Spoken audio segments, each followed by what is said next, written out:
आज पूर्वतट रेलपथ Khordha road Jatni railway श्रमिक कांग्रेस पक्षरु एक खबरदाता सम्मेलन अनुष्ठित हो जाइछि।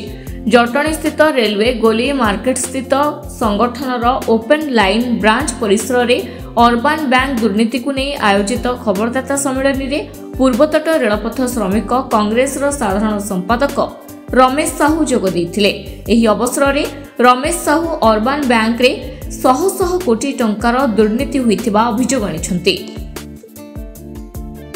आज प्रेस मीट मूल लक्ष्य है अर्बन बैंक रे जो माने मेंबर अच्छी मोर श्रमिक भाई मानकर जो पावना पाइबार अच्छी उपयुक्त पावना यथाशीघ्र मिलिया होची। आज प्रेस कॉन्फ्रेंस मुख्य उद्देश्य आमे बहुत झगड़ा करिया परे 2014 मसीह 2019-20 पर्यंत से माने डिविडेंड पैसा पेमेंट कले, किंतु 2021 टू 2024 से पैसा मध्य आज पर्यंत पेमेंट करना।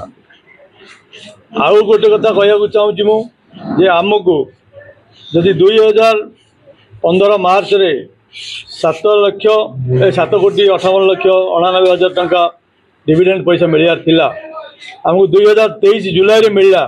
से पैसार चक्रवर्ती सुध हिसाब से मिनिमम 25 लक्ष टंका हवा कथा एवं से 25 लक्ष को आम ये मेंबर मानकर अर्बन बैंक शेयर होल्डर मध्य बांटा कथा से सुध पैसा मिलना एवं 21-24 जो हक पैसा आमर से पैसा मिलना 4 वर्ष हो सारा।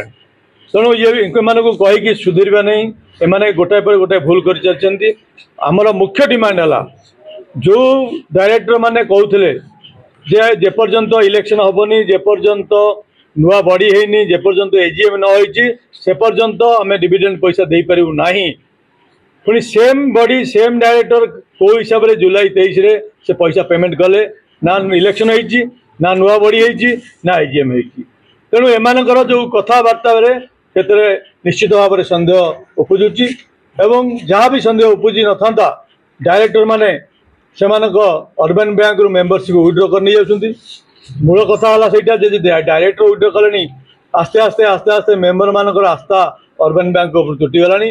निश्चित भाव में या भीतर घोटाला होउछि बोली प्रमाण होउछि।